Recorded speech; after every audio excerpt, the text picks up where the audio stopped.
अब मैं आपको दो चार बातें इस तथाकथित महामारी के बारे में बताना चाहता हूं।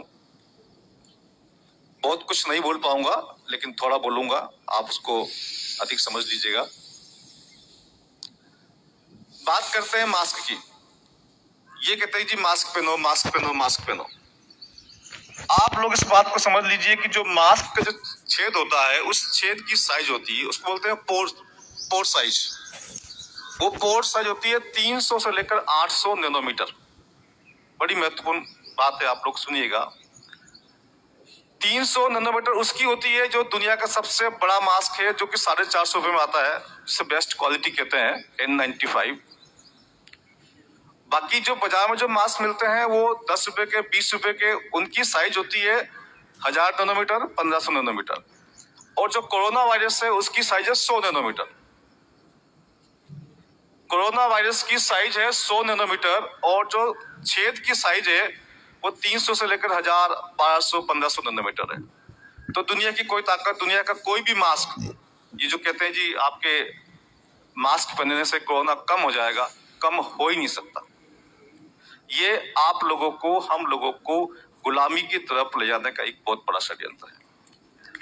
मास्क पहनेंगे, आपके शरीर में ऑक्सीजन कम होगा। अभी स्वामी जी ने बताया कि ऑक्सीजन कम होने से कैंसर होता है। बिल्कुल सही बात है, 100% सही बात है। ऑक्सीजन की कमी से कैंसर होता है। और जो लोग मास्क लगा रहे हैं, मैं दावे के साथ कह सकता हूं कि अगले 5 वर्षों में अगर आपने ये प्रक्रिया बंद नहीं की तो हिंदुस्तान के अंदर कम से कम 5% लोगों को कैंसर हो जाएगा। इसलिए इस मंच के माध्यम से मैं सरकार से, केंद्र सरकार से और बाकी राज्यों की सरकार से निवेदन करना चाहता हूं कि देश के लोगों को ये जो मास्क की जो आवश्यक कर रखा है, इसको तुरंत बंद किया जाए।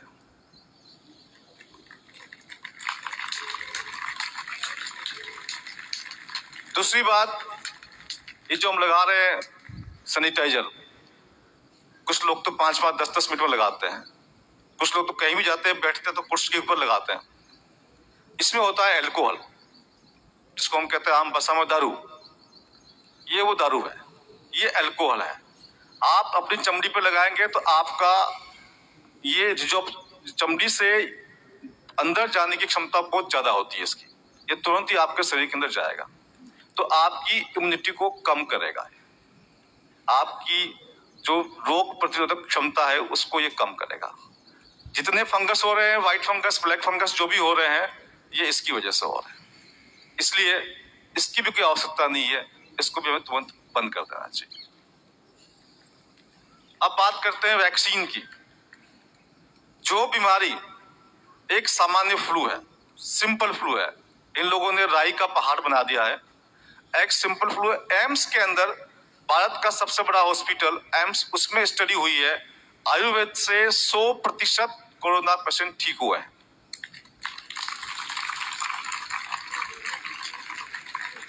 आयुर्वेद से 100% कोरोना पेशेंट ठीक हुए हैं। जिस बीमारी का 100% इलाज है, मैं नहीं कह रहा हूं, एम्स की स्टडी कह रही, जिस बीमारी का 100% इलाज है उसका वैक्सीन क्यों? उसके वैक्सीन की कहां आवश्यकता है? और आप और हम देख रहे हैं कि अखबारों के अंदर, मीडिया के अंदर पहले ही दिन से बीमारी के बारे में बताया जाता है। लास्ट में एक लाइन आती है कि वैक्सीन नहीं आया, वैक्सीन नहीं आया, वैक्सीन नहीं आया।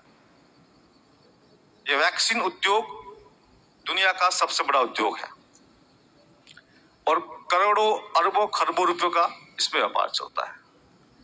उससे ही बड़ी दुखद बात यह है कि दुनिया की तमाम सरकारें, मैं किसी एक सरकार की बात नहीं कह रहा हूं, दुनिया की तमाम सरकारें जानबूझकर या अनजाने में इस षड्यंत्र में शामिल है। अभी कल एक न्यूज मेरे पास आई, तेलंगाना के मुख्यमंत्री ने कमेंट किया कि मीडिया इस बात को बहुत उछाल रही है, मैं तो पैरासिटामोल खाकर ठीक हो गया कोरोना से। तो कहने का मतलब ये है कि आप छोटी सी कोई दवाई लेंगे जो आपको बुखार की होती है, खांसी की होती है, जुकाम की होती है, उससे आप ठीक हो जाते हैं। ये 100% ठीक होने वाली बीमारी है। ऐसी में आपको वैक्सीन की कोई आवश्यकता नहीं है। पूरे देश का संसाधन, पूरे देश का धन, देश केंद्र सरकार का, और राज्य सरकार का सारा धन बर्बाद हो रहा है। इस बर्बादी को हमको बचाना है। आप लोगों के माध्यम से यदि आप मेरी इस बात से सहमत है तो निश्चित तौर से एक बार हाथ उठा के बताइए कि आप सहमत हैं। आपका मैं बहुत बहुत धन्यवाद दे रहा हूं। क्योंकि आप लोग इस बात से सहमत है तो आपको हमें मिल करके अपने देश को बचाना है। देश गुलामी की तरफ जा रहा है। ये मेडिकल माफिया और दूसरे माफिया मिल करके हमारे देश को फिर से गुलाम बनाने का षड्यंत्र रच रहे हैं। इसके पीछे बहुत बड़ी ताकतें हैं। सभी ताकतों का नाम लेना संभव नहीं है, लेकिन फिर भी हम सब लोग मिलकर प्रयास करें तो देश को पुनः बचा सकते हैं, बर्बादी से बचा सकते हैं, गुलाम होने से बचा सकते हैं और स्वामी जी के सानिध्य में रह करके फिर से देश को विश्व गुरु बना सकते हैं। धन्यवाद।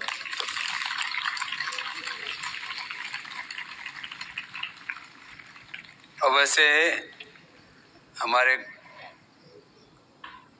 देश में कोठारी जी जैसे डॉक्टर बहुत थोड़े हैं, लेकिन मैं एक बात कह रहा हूँ, अभी वैक्सीनेशन के ऊपर जो इन्होंने बात कही है, क्योंकि इस देश में एक कानून अभी बना रखा है, उस बात को इसलिए मैं उससे सहमति नहीं रखता हूँ, क्योंकि नहीं तो मेरे को फिर दोबारा लपेटे मिलेंगे।